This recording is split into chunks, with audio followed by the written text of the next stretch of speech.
চলে আসলাম মান্নু ভাইয়ের গরুর গোস্তের দোকানে, মুসলিম বাজার, মিরপুর 12। দেখতে পাচ্ছেন এখানে প্রচুর পরিমাণে কিন্তু ক্রেতারা জমে গেছে, মাংস সংগ্রহ করছে। কেমন টাকা দরে গরুর মাংস বিক্রি করা হচ্ছে আপনাদেরকে ডিটেল জানানোর চেষ্টা করব। মিয়া ভাই কেমন আছেন? আসসালামু আলাইকুম। ভালো আছি আলহামদুলিল্লাহ। ভালো ভাই। আছেন ভালো ভাই? জি ইনশাআল্লাহ। আচ্ছা, এখানে কতদিন যাবত মাংস নিচ্ছেন মিয়া ভাই? অ্যাকচুয়ালি আমার জন্মগতর পর থেকে আমি এখানে বড় হয়েছি। আর এই যে লোকটাকে দেখছেন, এই লোকটা 90-এর আগে থেকে সে একটা করে কাজ করতো, তারপর তো সে নিজে ব্যবসা শুরু করছে। তো এখানে তার এমন একটা চরিত্র, যদি আপনি 250 গ্রাম মাংস নিতে চান সেও দিতে বাউন্ড। যদি এসে বলেন আমার 100 টাকার মাংস দেন, সেটাও দিতে বাউন্ড। এখানে মাংস যদি 800 টাকা কেজি বর্তমানে, তাও সে 100 টাকার মাংস দিতে সে কার্পণ্য করে না। এখানে কি ধরনের গরুগুলো জবাই করা হয়? এখানে সবচেয়ে আমার জানা মতো সবচেয়ে বেটার ছোট গরু, কোনো ইঞ্জেকশন আলা গরু সে আনে না। এই আনে না বিধায় তার দোকানে এত কাস্টমার। অন্য অন্য বাজারে অনেক মানে দোকান আছে, সেখানে গরুর মাংস অনেক থাকে।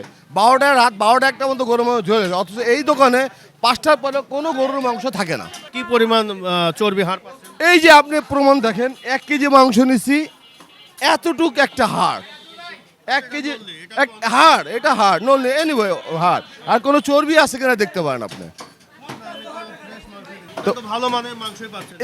এই গুণের কারণে এখানে মানুষ লাইন দিয়ে মাংস নেয়। নাকি আপনি পরিচিত বলে আপনি? আমার কোনো পরিচিত, সে আমার কে পরিচিত? আমরা এলাকায় থাকি বিধায় আমাদের চোখাচোখে পরিচিত। যেমন আপনি আমার পরিচিত, উনি আমার পরিচিত।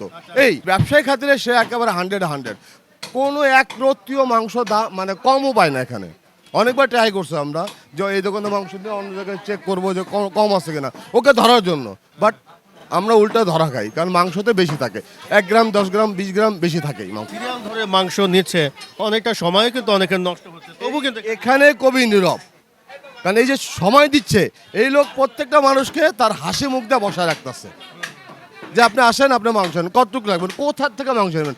অন্য অন্য দোকানে ভাই এটা দেওয়া যাবে না 1 কেজি, এটা 100 টাকা দেওয়া যাবে না। সে ওখান থেকে কাইটা কাস্টমারকে 100 টাকার মাংস দিবে। প্রত্যেকটা কাস্টমার একটু ব্যাগটা চেক করবেন, সবাইকে সেম মাংস পাবে। তার যে চর্বিটা ইকুয়াল ভাবে সবাইকে ভাগ করে দেয় দিচ্ছে। কারণ আমি তো যেটা দেখলাম যে আপনার মধ্যে টোটালি মনে হয় যে 100 গ্রামে বা 150 গ্রাম। হ্যাঁ এইটাই তো, এইটাই তার গুণ।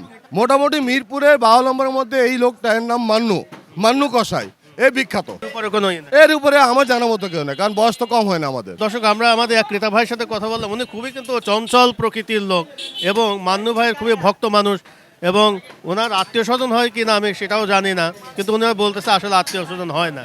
এবং আমরা যে মাংসটা দেখালাম, কিন্তু যে একটা নল্লি পাইছে 1 কেজি মাংসের মধ্যে, পুরোটাই কিন্তু এটা মিট দেখলাম। লাইক শেয়ার বাটন অবশ্যই করবেন নিজ দায়িত্বে। Thank you.